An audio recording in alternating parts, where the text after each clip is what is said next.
In the 80s and early 90s, the African continent was mad with dictatorship and authoritarian rule, where most heads of states ruled with iron fist.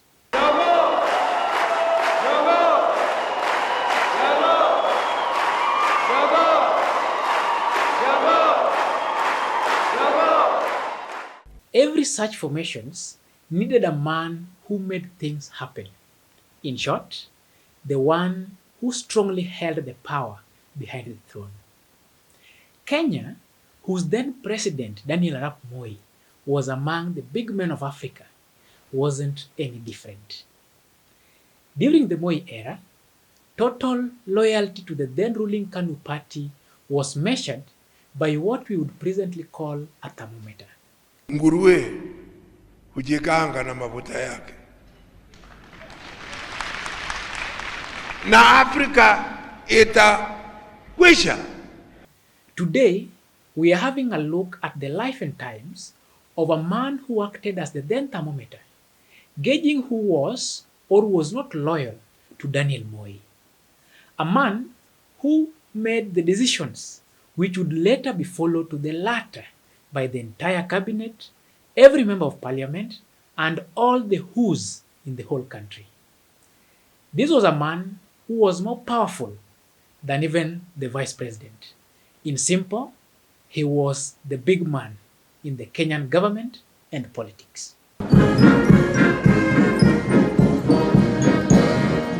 Known to many as the total man, or if you like, the king in waiting, Mr. Fix-It or Karnet, meaning iron, he was a man never to cross in Moi's regime.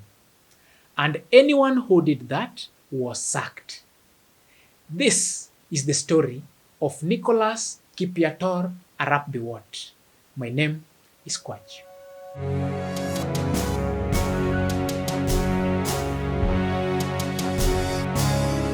Kibono Biwott, na hapa kwamba nitakuwa mwaminifu kwa Jamhuri ya Kenya na kuitumikia kwa moyo wangu wote, na kwamba nitahifadhi, nitailinda na kutetea katiba ya Kenya kwa mujibu wa sheria iliyowekwa. Ewe Mwenyezi Mungu nisaidie.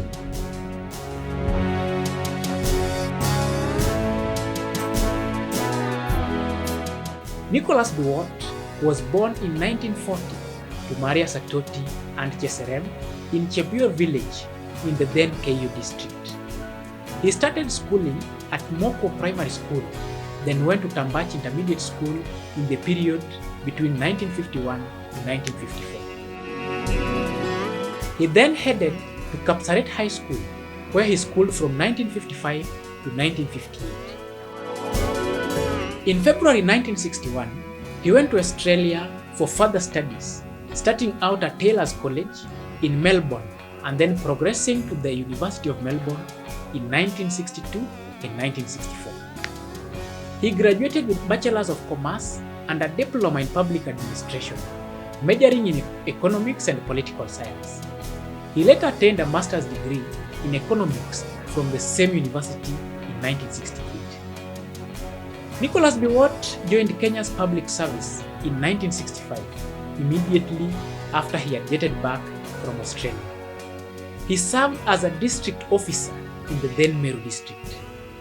When the then president, Mzee Jomo Kenyatta, appointed Daniel Moi the vice president in 1967, Moi appointed him, that is Biwott, as his personal assistant. He served in this position until 1979, when he quit to join elective politics. He was successful at his first term to represent Keio Marakwet as the area member of parliament on a KANU ticket. In 1982, with Moi at the helm of the Kenyan politics, that is, with Moi as the head of state or president, there was an attempted coup to oust him from power. And this gave him the chance to redesign his government into what he wanted it to look like, pushing out all his enemies and bringing on board those he trusted. Na mtu wowote ambaye atajaribu kuvunja nyumba za watu au kunyang'anya mali za watu atakabiliwa na adhabu ile kali. Mambo mengine yatafuata baadaye. Asante. This occurrence provided Biwott with the opportunity to launch what would later be a highly decorated political career.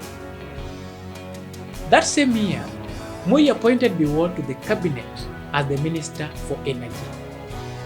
This offered Biwott the platform to command a large section of the Kenyan economy, including several big development projects involving foreign investors.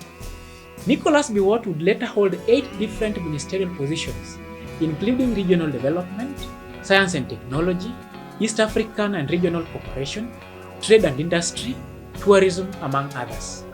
He used the opportunity at hand during this time to invest in almost every sector of the Kenyan economy. He invested in, among other sectors, energy, tourism, mining, real estate, telecommunications, air transport, construction, and agriculture. At the time of his death, he was still importing fuel and selling to the local distributors. That shows you that Biwott was a businessman. Biwott and his business partners invested heavily outside Kenya, with profitable interests in Israel and Australia. Interestingly, only a handful of his friends in the cabinet knew where he was staying.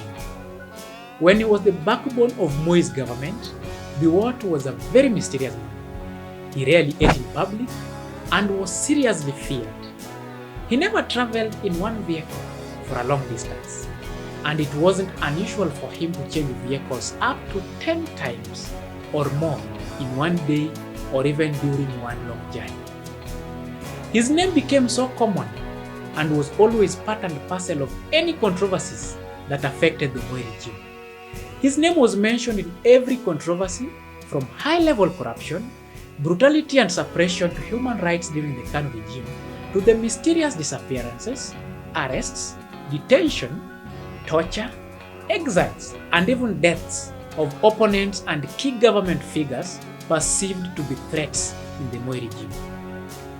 Only Biwott and Gigi Kariuki were known to have enjoyed a ride in Daniel Moi's presidential limousine.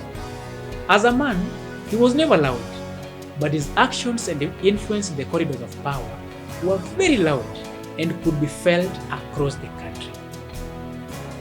Nicholas Biwott had a daughter in an early relationship, and later, while still studying in Australia, he met Dutch-born Honey, whom he married in 1963 and with whom he had 2 daughters. In new relationships, he had a daughter with Margaret Kamar and 2 daughters and a son with Callista Matthews. The total man had a robust public life, but managed to keep his family away and safe. On July 11, 2017, Nicholas Biwott died of complications arising from kidney failure at the Nairobi hospital. History will remember the total man as probably the most powerful politician to have ever graced the Kenyan political scene outside the presidency.